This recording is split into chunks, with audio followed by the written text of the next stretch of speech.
Good morning students. ਅੱਜ ਅਸੀਂ ਕਰਾਂਗੇ ਟ੍ਰੇਡ ਪੇਬਲ ਟਰਨਓਵਰ ਰੇਸ਼ੋਜ਼।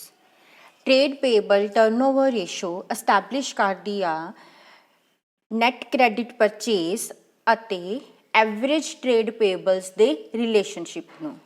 ਸੋ ਟ੍ਰੇਡ ਪੇਬਲ ਰੇਸ਼ੋ ਨਾਲ ਟਰਨਓਵਰ ਰੇਸ਼ੋ ਨਾਲ ਅਸੀਂ ਕੈਲਕੂਲੇਟ ਕਰਦੇ ਹਾਂ ਕਿ ਕੋਈ ਵੀ ਆਰਗੇਨਾਈਜੇਸ਼ਨ ਕੋਈ ਵੀ ਕੰਪਨੀ ਆਪਣੇ ਟ੍ਰੇਡ ਪੇਬਲਸ ਨੂੰ ਕਿੰਨਾ ਕੁ ਐਫੀਸ਼ੈਂਟਲੀ ਪੇ ਕਰ ਰਹੀ ਆ ਜਾਂ ਕਿੰਨੀ ਜਲਦੀ ਪੇ ਕਰ ਰਹੀ ਆ। ਸੋ ਟ੍ਰੇਡ ਪੇਬਲ ਰੇਸ਼ੋ ਦੇ ਦੋ ਮੇਜਰ ਐਲੀਮੈਂਟਸ ਨੇ। ਪਹਿਲਾ ਐਲੀਮੈਂਟ ਆ ਨੈਟ ਕ੍ਰੈਡਿਟ ਪਰਚੇਸ ਤੇ ਦੂਸਰਾ ਐਲੀਮੈਂਟ ਆ ਐਵਰੇਜ ਟ੍ਰੇਡ ਪੇਬਲਸ। ਸੋ ਟ੍ਰੇਡ ਪੇਬਲ ਰੇਸ਼ੋ ਨੂੰ ਕੈਲਕੂਲੇਟ ਕਰਨ ਦਾ ਫਾਰਮੂਲਾ ਕੀ ਆ? Net credit purchase divide by average trade payables। So students ਇਹਦੇ ਵਿੱਚ ਤੁਸੀਂ ਨੈਟ ਕ੍ਰੈਡਿਟ ਪਰਚੇਜ਼ ਲੈਣੀ ਆ। ਨੈਟ ਕ੍ਰੈਡਿਟ ਪਰਚੇਜ਼ ਕਿੱਦਾਂ ਕੈਲਕੂਲੇਟ ਕਰਾਂਗੇ? ਅਸੀਂ ਟੋਟਲ ਪਰਚੇਜ਼ ਚੋਂ ਕੈਸ਼ ਪਰਚੇਜ਼ ਵੀ ਮਾਈਨਸ ਕਰਕੇ ਔਰ ਰਿਟਰਨਸ ਮਾਈਨਸ ਕਰਕੇ ਨੈਟ ਕ੍ਰੈਡਿਟ ਪਰਚੇਜ਼ ਕੈਲਕੂਲੇਟ ਕਰਾਂਗੇ। ਔਰ ਐਵਰੇਜ ਟ੍ਰੇਡ ਪੇਬਲ ਕੈਲਕੂਲੇਟ ਕਰਨ ਦਾ ਸੇਮ ਫਾਰਮੂਲਾ ਆ ਜਿਸ ਤਰ੍ਹਾਂ ਅਸੀਂ ਬਾਕੀ ਐਵਰੇਜਸ ਕੈਲਕੂਲੇਟ ਕੀਤੀਆਂ ਸੀ। Opening trade payables plus closing trade payables divide by 2।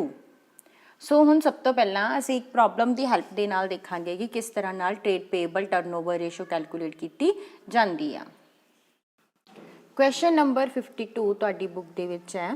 A company purchased goods both for cash and on credit and the following information is available. Total purchase given, cash purchase given ਜਿਹੜੀ ਕਿ total ਚ included ਆ, returns outward given, trade payable closing and bill payable closing given ਆ।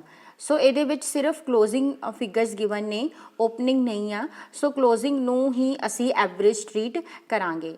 ਇਹਦੇ ਵਿੱਚ ਅਸੀਂ calculate ਕਰਨਾ ਆ ਟ੍ਰੇਡ ਪੇਬਲ ਟਰਨਓਵਰ ਰੇਸ਼ੋ ਵੀ ਕੈਲਕੂਲੇਟ ਕਰਨੀ ਆ ਤੇ average age of trade payable ਵੀ ਕੈਲਕੂਲੇਟ ਕਰਨੀ ਆ। ਸਭ ਤੋਂ ਪਹਿਲਾਂ ਅਸੀਂ ਕੈਲਕੂਲੇਟ ਕਰਾਂਗੇ ਨੈਟ ਕ੍ਰੈਡਿਟ ਪਰਚੇਸ ਨੂੰ। ਸਾਨੂੰ ਟੋਟਲ ਪਰਚੇਸ ਗਿਵਨ ਆ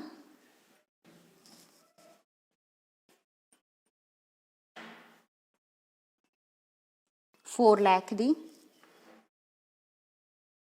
ਇਹਦੇ ਵਿੱਚੋਂ ਲੈਸ ਕਰ ਦਾਂਗੇ ਕੈਸ਼ ਪਰਚੇਸ ਨੂੰ। ਕੈਸ਼ ਪਰਚੇਸ ਤੁਹਾਨੂੰ ਦਿੱਤੀ ਹੋਈ ਆ 50,000 ਔਰ ਲੈਸ ਕਰ ਦਾਂਗੇ ਰਿਟਰਨਸ ਨੂੰ। ਰਿਟਰਨਸ ਦਿੱਤੀਆਂ ਹੋਈਆਂ 10,000। ਸੋ 50,000 ਐਂਡ 10,000 60,000 4 ਲੱਖ ਚੋਂ ਮਾਈਨਸ ਕਰਾਂਗੇ 3,40,000 ਦੀ ਤੁਹਾਡੀ ਆ ਜਾਏਗੀ ਨੈਟ ਕ੍ਰੈਡਿਟ ਪਰਚੇਸ। ਇਸ ਕੁਐਸਚਨ ਦੇ ਵਿੱਚ ਤੁਹਾਨੂੰ ਸਿਰਫ ਕਲੋਜ਼ਿੰਗ ਟ੍ਰੇਡ ਪੇਬਲ ਔਰ ਬਿਲ ਪੇਬਲ ਹੀ ਗਿਵਨ ਆ। ਸੋ ਐਵਰੇਜ ਅਸੀਂ ਕਲੋਜ਼ਿੰਗ ਨੂੰ ਹੀ ਐਵਰੇਜ ਟਰੀਟ ਕਰਾਂਗੇ। Average trade payable is equal to closing trade payable 75,000 ਦੇ ਆ ਤੇ closing bill payable 5,000। So 75,000 plus 5,000 80,000 ਤੁਹਾਡੇ ਆ ਗਿਆ ਐਵਰੇਜ ਟ੍ਰੇਡ ਪੇਬਲ। ਹੁਣ ਅਸੀਂ ਕੈਲਕੂਲੇਟ ਕਰਾਂਗੇ trade payable turnover ratio. Formula ਕੀ ਲਗਾਉਣਾ? Net credit purchase 3,40,000 divide by average trade payable 80,000। So ਅਸੀਂ ਡਿਵਾਈਡ ਕਰ ਦਾਂਗੇ ਇਹਨੂੰ।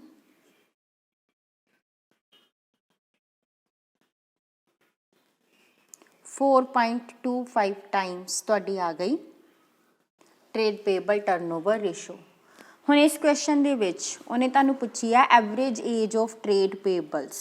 ਅਜ਼ਿਊਮ 365 days in a year. So average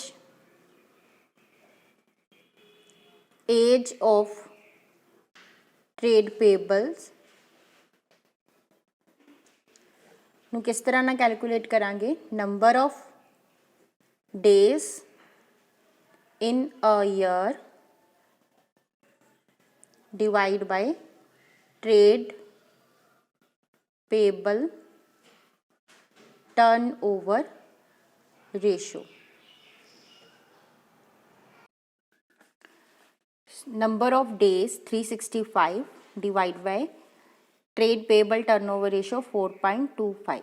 ਸੋ ਤੁਸੀਂ 365 ਨੂੰ 4.25 ਨਾਲ ਡਿਵਾਈਡ ਕਰੋਗੇ ਤਾਂ 86 ਪੁਆਇੰਟ ਸਮਥਿੰਗ ਤੁਹਾਡਾ ਆਨਸਰ ਆਏਗਾ ਔਰ ਤੁਸੀਂ ਰਾਊਂਡ ਆਫ ਕਰਕੇ ਇਹਨੂੰ 86 ਡੇਜ਼ ਲਾਓਗੇ। ਸੋ ਇਸ ਤਰੀਕੇ ਦੇ ਨਾਲ ਅਸੀਂ trade average age of trade Pebble calculate ਕਰ ਸਕਦੇ ਹਾਂ। ਹੁਣ ਇੱਕ ਕੁਐਸਚਨ ਹੈ ਜੋ ਕਿ ਥੋੜ੍ਹਾ ਜਿਹਾ ਡਿਫਰੈਂਟ ਹੈ। ਇਹਦੇ ਵਿੱਚ ਕੀ ਹੈ, you are given the following data. Gross profit ਦਿੱਤਾ ਸੇਲ ਤੇ 30% ਜੋ ਕਿ 60,000 ਆ। ਇਨਵੈਂਟਰੀ ਟਰਨਓਵਰ ਰੇਸ਼ੋ 7 ਟਾਈਮਸ ਆ। ਓਪਨਿੰਗ ਇਨਵੈਂਟਰੀ 5,000 ਲੈਸ ਆ ਦੈਨ ਦਾ ਕਲੋਜ਼ਿੰਗ ਇਨਵੈਂਟਰੀ ਔਰ trade payable opening 30,000 and closing 38,000 ਆ। ਨੈਟ ਪਰਚੇਜ਼ ਕੈਲਕੂਲੇਟ ਕਰਨੀ ਆ, trade payable turnover ratio calculate ਕਰਨੀ ਆ and average age of trade payables ਵੀ ਕੈਲਕੂਲੇਟ ਕਰਨੀ। ਹੁਣ ਇਸ ਕੁਐਸਚਨ 'ਚ ਸਭ ਤੋਂ ਪਹਿਲਾਂ ਅਸੀਂ ਨੈਟ ਪਰਚੇਜ਼ ਕੈਲਕੂਲੇਟ ਕਰਾਂਗੇ, ਬਟ ਇੱਥੇ ਨਾ ਤਾਂ ਤੁਹਾਨੂੰ ਕੋਈ ਟੋਟਲ ਪਰਚੇਜ਼ ਦਿੱਤੀ ਹੋਈ ਆ, ਨਾ ਕੈਸ਼ ਪਰਚੇਜ਼ ਦਿੱਤੀ ਹੋਈ ਆ, ਨਾ ਹੀ ਕੋਈ ਰਿਟਰਨਸ ਦਿੱਤੀਆਂ ਹੋਈਆਂ। ਸੋ ਅਸੀਂ ਇੱਕ ਡਿਫਰੈਂਟ ਫਾਰਮੂਲਾ ਯੂਜ਼ ਕਰਕੇ ਨੈਟ ਪਰਚੇਜ਼ ਕੈਲਕੂਲੇਟ ਕਰਾਂਗੇ। Question number 51। ਇਸ ਕੁਐਸਚਨ ਦੇ ਵਿੱਚ ਤੁਹਾਨੂੰ ਗ੍ਰੋਸ ਪ੍ਰੋਫਿਟ ਦਿੱਤਾ ਹੋਇਆ ਆ ਜੋ ਕਿ ਸੇਲ ਦਾ 30% ਆ ਔਰ ਇਹ ਗ੍ਰੋਸ ਪ੍ਰੋਫਿਟ ਹੈਗਾ 60,000। ਸੋ ਅਸੀਂ ਗ੍ਰੋਸ ਪ੍ਰੋਫਿਟ ਨੂੰ ਯੂਜ਼ ਕਰਕੇ ਸੇਲ ਕੈਲਕੂਲੇਟ ਕਰ ਲਾਂਗੇ। ਸੇਲ ਦਾ 30% ਗ੍ਰੋਸ ਪ੍ਰੋਫਿਟ ਆ। ਸੋ ਸੇਲ ਕੈਲਕੂਲੇਟ ਕਰਨ ਲਈ 60,000 ਨੂੰ 30 ਨਾਲ ਡਿਵਾਈਡ ਕਰਾਂਗੇ ਤੇ 100 ਨਾਲ ਮਲਟੀਪਲਾਈ ਕਰਾਂਗੇ। ਸੋ ਤੁਹਾਡੀ ਸੇਲ ਆ ਜਾਏਗੀ 2 ਲੱਖ। ਹੁਣ ਅਸੀਂ ਕੈਲਕੂਲੇਟ ਕਰਾਂਗੇ ਕੋਸਟ ਆਫ ਗੁੱਡਸ ਸੋਲਡ। ਇਹਦੇ ਲਈ ਅਸੀਂ 2 ਲੱਖ ਦੇ ਚੋਂ 60,000 ਨੂੰ ਮਾਈਨਸ ਕਰ ਦਾਂਗੇ। ਸੋ 1,40,000 ਤੁਹਾਡੀ ਆ ਜਾਏਗੀ ਕੋਸਟ ਆਫ ਗੁੱਡ ਸੋਲਡ। ਹੁਣ ਇਸ ਕੁਐਸਚਨ ਦੇ ਵਿੱਚ ਓਪਨਿੰਗ ਇਨਵੈਂਟਰੀ ਕਲੋਜ਼ਿੰਗ ਨਾਲੋਂ 5,000 ਲੈਸ ਆ, ਬਟ ਸਾਨੂੰ ਇਨਵੈਂਟਰੀ ਟਰਨਓਵਰ ਰੇਸ਼ੋ ਦਿੱਤੀ ਹੋਈ ਹੈ 7 ਟਾਈਮ। ਇਨਵੈਂਟਰੀ ਟਰਨਓਵਰ ਰੇਸ਼ੋ ਦਾ ਫਾਰਮੂਲਾ ਯਾਦ ਕਰੋ। ਫਾਰਮੂਲਾ ਕੀ ਸੀ ਇਨਵੈਂਟਰੀ ਟਰਨਓਵਰ ਰੇਸ਼ੋ ਦਾ? ਫਾਰਮੂਲਾ ਸੀ cost of goods sold divide by average inventory और इन्वेंट्री टर्नओवर रेशो तुहानू 7 टाइम्स दिती हुई है। 7 is equal to cost of good sold तुसी कैलकुलेट कर ली 1,40,000 divide by average inventory. So तुहाडी एवरेज इन्वेंट्री आ जाएगी 1,40,000 डिवाइड बाय 7 20,000। ਹੁਣ ਤੁਹਾਨੂੰ ਉਹਨੇ ਕਿਹਾ ਕਿ ਓਪਨਿੰਗ ਇਨਵੈਂਟਰੀ ਕਲੋਜ਼ਿੰਗ ਨਾਲੋਂ 5,000 ਲੈਸ ਆ। ਸੋ ਲੈਟ ਕਰ ਲਓ opening inventory is X। So closing opening closing ਨਾਲੋਂ 5,000 ਘੱਟ ਆ, ਇਹਦਾ ਮਤਲਬ ਕਲੋਜ਼ਿੰਗ ਓਪਨਿੰਗ ਨਾਲੋਂ 5,000 ਵੱਧ ਆ। ਸੋ X + 5,000।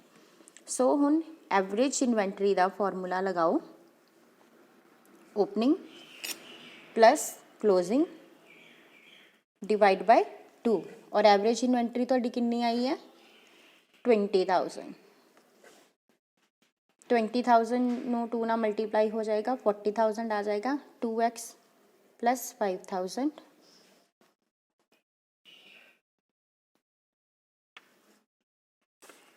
2x is equal to 40,000 minus 5,000 हो जाएगा 35,000 और x is equal to 35,000 divide by 2 17,500। So तुहाडी ओपनिंग इन्वेंटरी आ गई 17,500। हुण असी क्लोजिंग इन्वेंटरी कैलकुलेट कर लांगे। क्लोजिंग इन्वेंटरी ओपनिंग नालों 5,000 ज़्यादा सी, सो 17,500 5,000 प्लस करांगे 22,500 तुहाडी आ जाएगी क्लोजिंग इन्वेंटरी। हुण स्टूडेंट्स असी अपना कॉस्ट ऑफ गुड सोल्ड का दूसरा फॉर्मूला लगावांगे, opening stock plus purchase minus closing stock. Cost of good sold तुहाडी आई आ 1,40,000, ओपनिंग इन्वेंटरी 17,500 प्लस परचेज असी कैलकुलेट करनी आ ਤੇ ਕਲੋਜ਼ਿੰਗ ਇਨਵੈਂਟਰੀ ਆ 22,500। So purchase is equal to 1,40,000 plus 22,500 minus 17,500। So ਤੁਹਾਡੀ ਪਰਚੇਜ਼ ਆ ਗਈ 1,45,000 ਦੀ। ਹੁਣ ਪਰਚੇਜ਼ ਤੁਹਾਡੀ ਨੈਟ ਪਰਚੇਜ਼ ਨਿਕਲ ਆਈ ਆ। ਹੁਣ ਇਸੇ ਨੈਟ ਪਰਚੇਜ਼ ਨੂੰ ਹੀ ਅਸੀਂ ਕ੍ਰੈਡਿਟ ਪਰਚੇਜ਼ ਵੀ ਟਰੀਟ ਕਰਾਂਗੇ। ਹੁਣ ਅਸੀਂ ਟ੍ਰੇਡ ਪੇਬਲ ਟਰਨਓਵਰ ਰੇਸ਼ੋ ਦਾ ਫਾਰਮੂਲਾ ਲਗਾਵਾਂਗੇ। ਨੈਟ ਕ੍ਰੈਡਿਟ ਪਰਚੇਜ਼ ਅਸੀਂ ਕੱਢ ਲਈ ਆ, ਬਟ ਹਜੇ ਅਸੀਂ ਐਵਰੇਜ ਟ੍ਰੇਡ ਪੇਬਲਸ ਕੱਢਣੇ ਨੇ। Average trade payables opening trade payable plus closing trade payable divide by 2। Opening trade payable 30,000 ਦਿੱਤੇ ਹੋਏ ਆ ਤੇ closing trade payable 38,000 divide by 2। 68,000 divide by 2। So ਤੁਹਾਡੇ ਐਵਰੇਜ ਟ੍ਰੇਡ ਪੇਬਲ ਆ ਗਏ 34,000 ਦੇ। ਤੁਹਾਡੀ ਨੈਟ ਪਰਚੇਜ਼ ਆਈ 1,45,000 divide by average trade payable 34,000 ਦੇ। ਸੋ ਤੁਸੀਂ ਇਹਨੂੰ ਸੋਲਵ ਕਰੋਗੇ ਤੇ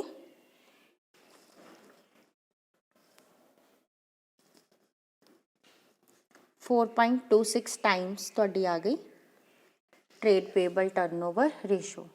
ਹੁਣ ਅਸੀਂ ਐਵਰੇਜ ਏਜ ਵੀ ਕੱਢਣੀ ਆ। ਐਵਰੇਜ ਏਜ ਕੱਢਣ ਦੇ ਲਈ number of days in a year 365 divide by trade payable turnover ratio 4.26। So 365 ਨੂੰ 4.26 ਨਾਲ ਡਿਵਾਈਡ ਕਰਾਂਗੇ। ਸੋ 80.5.6 ਡੇਜ਼ ਤੁਹਾਡਾ ਆਨਸਰ ਆ ਜਾਏਗਾ। ਸੋ ਸਟੂਡੈਂਟਸ ਇਸ ਤਰ੍ਹਾਂ ਨਾਲ ਤੁਸੀਂ ਅਗਰ ਤੁਹਾਨੂੰ ਡਾਇਰੈਕਟਲੀ ਨੈਟ ਪਰਚੇਜ਼ ਨਹੀਂ ਵੀ ਦਿੱਤੀ ਹੋਈ ਤਾਂ ਤੁਸੀਂ ਇਸ ਤਰੀਕੇ ਨਾਲ ਨੈਟ ਪਰਚੇਜ਼ ਕੈਲਕੂਲੇਟ ਕਰਕੇ ਆਪਣਾ ਜਿਹੜਾ ਹੈਗਾ ਆਨਸਰ ਕੈਲਕੂਲੇਟ ਕਰ ਸਕਦੇ ਹੋ। ਔਰ ਸਟੂਡੈਂਟਸ ਅਗਰ ਤੁਹਾਨੂੰ ਟ੍ਰੇਡ ਪੇਬਲ ਟਰਨਓਵਰ ਰੇਸ਼ੋ ਦਾ ਆਨਸਰ ਦਿੱਤਾ ਹੋਵੇ ਔਰ ਤੁਹਾਨੂੰ ਨੈਟ ਪਰਚੇਜ਼ ਦਿੱਤੀ ਹੋਵੇ ਤਾਂ ਫਿਰ ਤੁਸੀਂ ਉਹਦੇ 'ਚੋਂ ਐਵਰੇਜ ਟ੍ਰੇਡ ਪੇਬਲਸ ਕੈਲਕੂਲੇਟ ਕਰਕੇ opening and closing trade payables ਵੀ ਕੈਲਕੂਲੇਟ ਕਰ ਸਕਦੇ ਹੋ। Thank you.